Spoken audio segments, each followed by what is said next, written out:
Hey, hello leaders, and welcome to another video version of the podcast, Run to Your Leadership Challenges. So today we're on episode number 360, or episode 160 of season 2. And again, this is the video version of me recording the podcast. So you're gonna see me, I'll hit the record button here in a second, and I'll start reading from this kind of a scripted outline that I have. And if I make a mistake, I'll just keep going. I may repeat a line, but you'll hear all that. So, because I don't edit the videos. But I do add a little bit of extra value in the video version, and they're a little bit longer. The podcasts are under 5 minutes, usually anywhere between 2 and 5 minutes. But the video version is going to be about anywhere from 7 to 10 minutes. And basically, I add some extra value on here for you, because I cut a lot of the stuff out of the one take. If it's like 5, 6, 7 minutes, I'll go back and cut it and make sure it's between 3 and 5 minutes. So you get all that extra on the video version. The other thing about the video version, I give some extra value at the end and in the beginning. And today we're going to talk about leadership change priorities. And basically, I've been reading through the book, Developing a Leader Within You 2.0 by John Maxwell. It's his 25th anniversary. He re-released it, and it's about 70% new stuff. So he went back and re-edited this and added a whole bunch more. That's why he called it 2.0. And this gets really deep into a lot of different topics, and we're walking through each chapter. And this comes from chapter 4 today. It's all about different change and creating positive change. So I'm going to talk about one specific topic that that caught my mind in here. And so I'm going to hit the record button, and we are going to be recording. So here we go.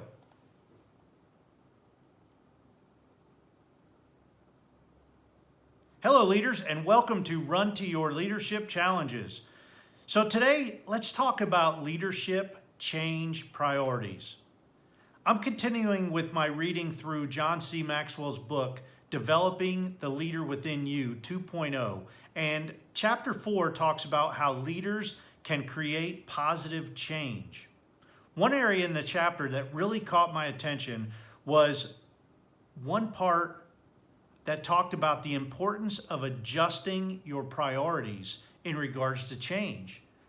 Now, John writes about how leaders need to focus on critical changes instead of the cosmetic changes.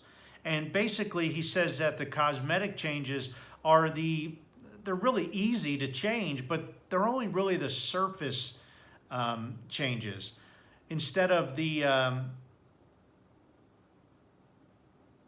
goes on to say that cosmetic changes are easy to change, but they're not very effective because they only change the outside.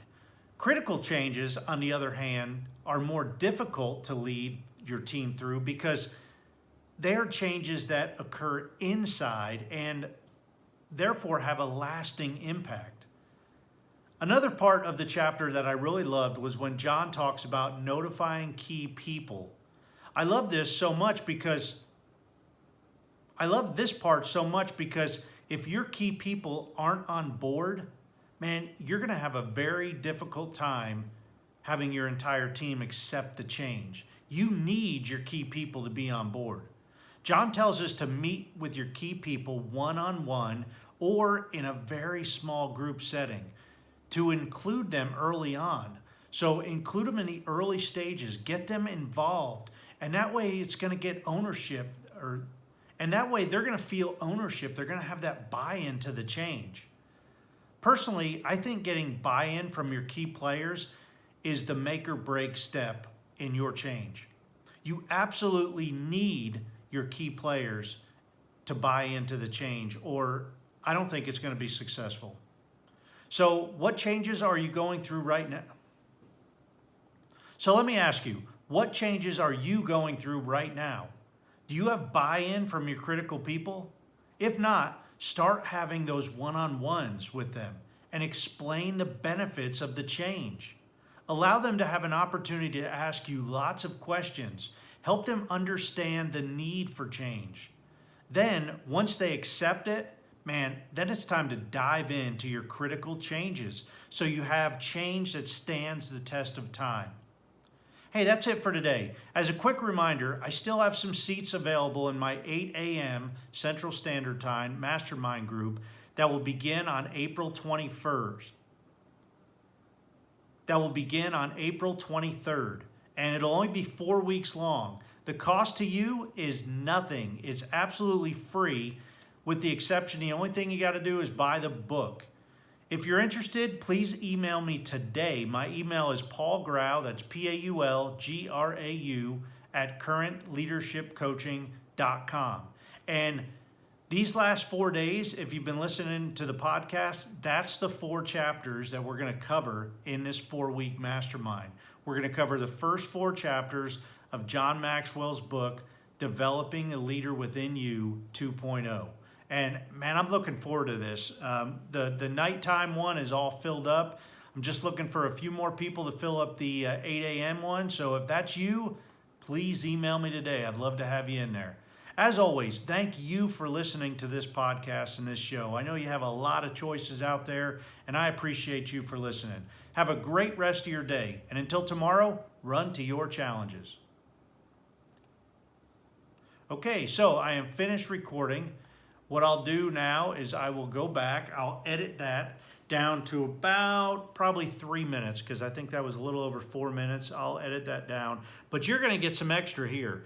So when we were talking about this, about the whole concept of involving your key players and getting your key players to have that buy-in and that ownership, that's a make or break. If your key players are not on board with you and the change that you want to make, your change is going to fail miserably. Now, I know that's a pretty strong statement there, but your key leaders and your critical people on your team need to be on board. And if they are refusing to get on board, and if you have influence over them, that ought to tell you something. That ought to tell you to step back a little bit and maybe think this through a little bit more. Maybe you're getting a little antsy on some change. Maybe, maybe they don't understand why the change is needed. So use them as a sounding board. But man, if you don't get them on board and you can't get them on board and they're refusing to get on board, even though you have influence over them, you need to take a step back and go back to the drawing board. Sit down with them and ask them what they don't understand. Ask them why they don't want to do this change, because something's holding them back. If you have the power of influence over your people, your critical people, your key people that make your day-to-day operations go smoothly, if they're not on board, you need to be asking the question, why? So, is it going to take a little bit more explaining from you? Is it going to get them, does it mean getting them more involved? Does it mean collaborating on them and coming up with a better change plan? Whatever it is, don't move forward. Don't start releasing the change to the masses until you have your critical people on board. Once they're on board, man, it's all go. It's a green light. And they will help that change go through, because they're going to spread like wildfire throughout your organization. They're going to sell the change to everybody else. And that's the key to change. Hey, that's it for today. Hope you enjoyed this episode. And until tomorrow, run to your challenges.